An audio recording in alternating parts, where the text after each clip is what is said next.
Bonsoir à tous, nous sommes le mercredi 25 mars et vous êtes les bienvenus dans le Clubhouse de Girondins TV. Semaine, vous le savez, de trêve internationale et justement un air de samba dans cette émission. Ce soir, à la veille du France-Brésil, un invité sud-américain sur ce plateau pour nous parler de cette confrontation. Dans quelques instants, le Brésilien, le défenseur latéral droit des Girondins de Bordeaux, Mariano, sera avec nous pour nous parler de ces matchs souvent épiques et historiques entre la France et le Brésil. Avec Roxane, toujours un air de samba sur ce plateau, le tour des infos du web, des réseaux sociaux et des vidéos. Un reportage aussi sous forme de sondage avec notre chronique Top But. On vous fera revivre les plus beaux buts marqués par les Girondins au mois de mars.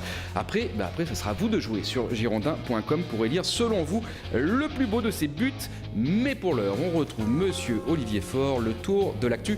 En moins de 2 minutes, c'est le flash de Girondins TV.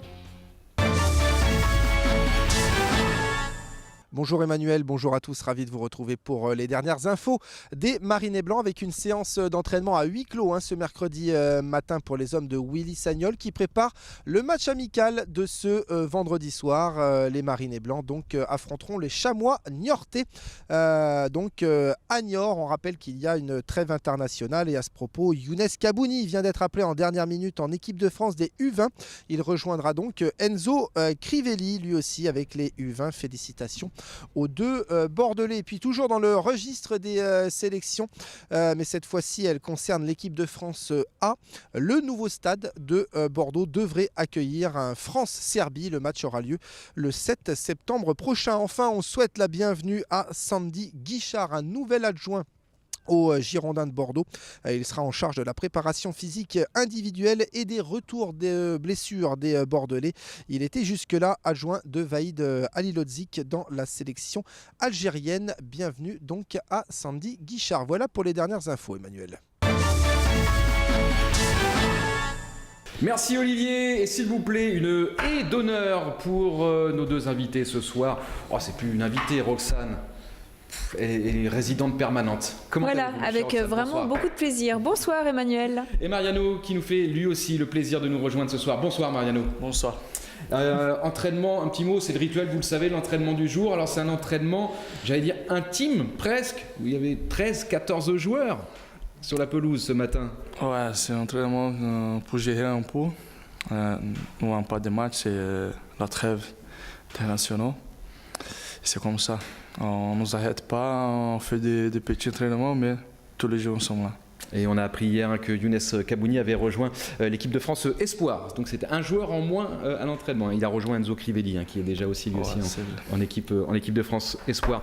Allez, on va parler évidemment de l'actualité des Girondins de Bordeaux avec vous, Mariano. Puis on va aussi parler d'une actualité plus large, plus internationale, puisque demain il y a une confrontation entre la France et le Brésil, match amical. Vous allez nous dire ce que vous pensez de ces confrontations qui sont généralement assez épiques et qui ont marqué l'histoire du football.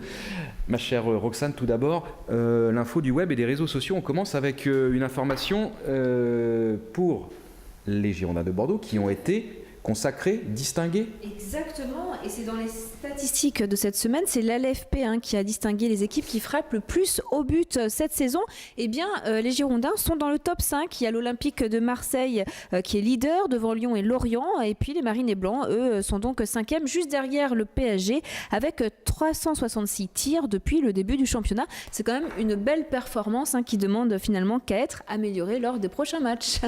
Et puis on va prendre aussi quelques nouvelles de votre coach, Willy Sagnol. Il est au Bayern actuellement. Exactement. Pourquoi ? Alors déjà, on a des nouvelles de Willy Sagnol et merci grâce aux réseaux sociaux. Sinon, c'était silence radio.